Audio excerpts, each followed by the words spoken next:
This is VOA News via remote. I'm Liz Palka.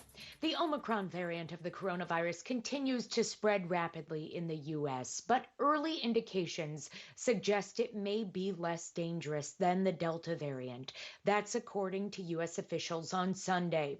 President Joe Biden's chief medical advisor, Dr. Anthony Fauci, told CNN's State of the Union scientists need more information before drawing conclusions about Omicron's severity. But reports from South Africa, where it emerged and is becoming the dominant strain, suggest hospitalization rates have not increased alarmingly.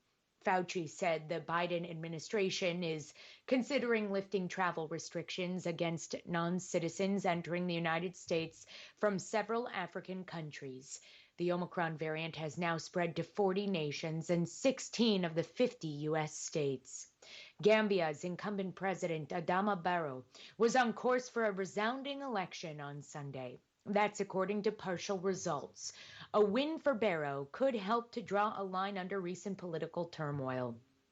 Saturday's vote was the first in 27 years without disgraced former President Yahya Jammeh, who lives in exile in Equatorial Guinea after refusing to accept defeat to Barrow in 2016.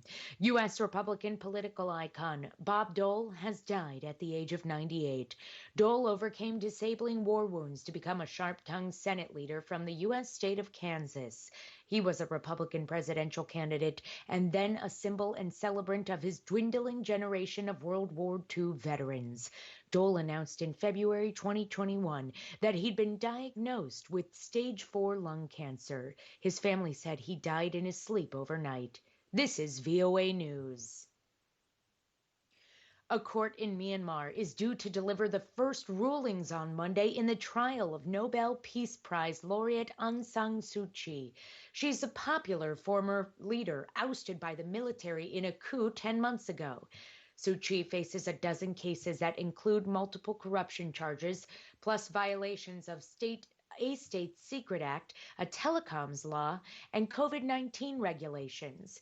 Together, the charges carry combined maximum sentences of more than a century in prison.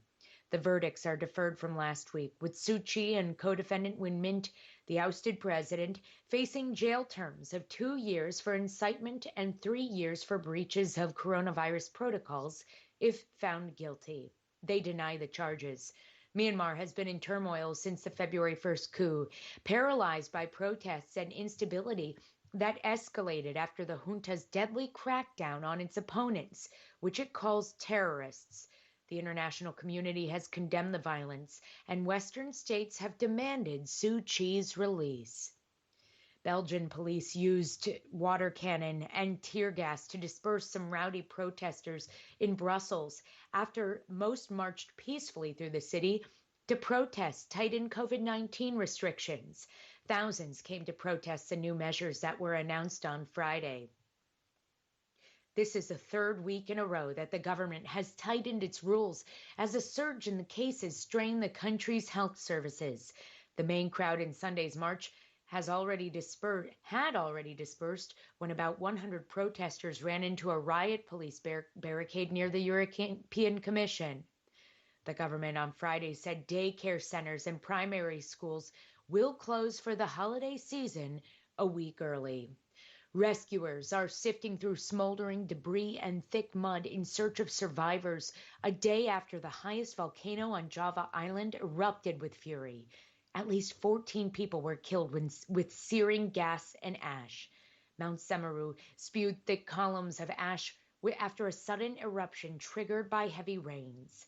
Villages and nearby towns are blanketed with falling ash and several hamlets buried under tons of mud. A Norwegian cruise line ship with at least 10 passengers and crew members infected with COVID-19 has docked in the U.S. city of New Orleans. Local news outlets confirmed that the ship had arrived in the city.